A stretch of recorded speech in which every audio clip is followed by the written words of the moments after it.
Bienvenue sur le canal Inverton, je m'appelle René Guérassac, je suis ingénieur du son et l'auteur de la sonoquantique que je développe depuis plus d'une trentaine d'années. Avant la mise en application de la sonoquantique, une question fondamentale de caractère éthique m'a demandé en fait plusieurs années de réflexion. La question était la suivante.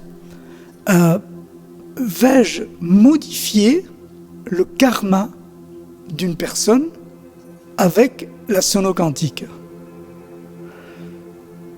Avant de commencer, il fallait trouver la bonne réponse donc. Après avoir découvert que les fréquences sonores de la gamme sonoquantique avaient un effet certain sur l'émotionnel humain, j'étais conscient en fait dès le départ que son application agirait également sur son bien-être en général. Mais n'en connaissant pas complètement le résultat par avance, la bonne foi et les bonnes intentions suffisaient-elles pour justifier le bon droit d'agir? Alors, comme nous le savons, les grandes traditions nous ont enseigné le pouvoir des émotions sur la vie de l'être humain, sur son bien-être et son bonheur, ou bien l'inverse.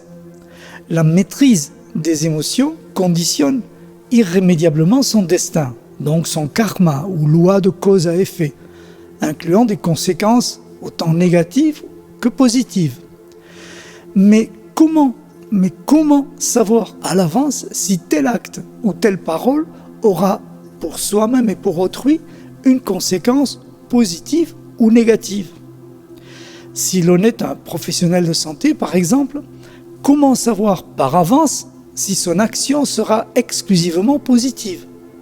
Assurément, personne ne peut le savoir, à moins de mettre l'humble vertu de la possible ignorance dans la poche et se mettre en avant avec une certaine prétention, je dirais, égotique.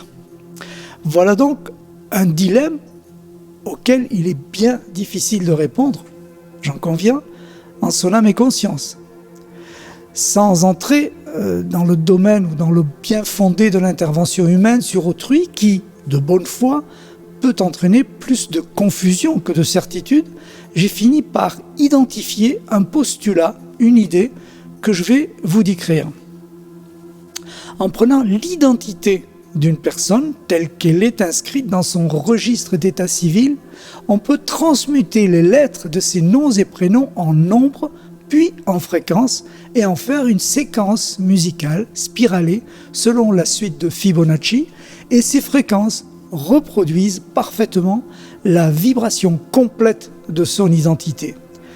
Cette affirmation est le fruit d'une très longue expérience qui accrédite avec force et précision ce qui était au début qu'une hypothèse d'école 30 années auparavant, sans parler des publications médico-scientifiques qui le confirment.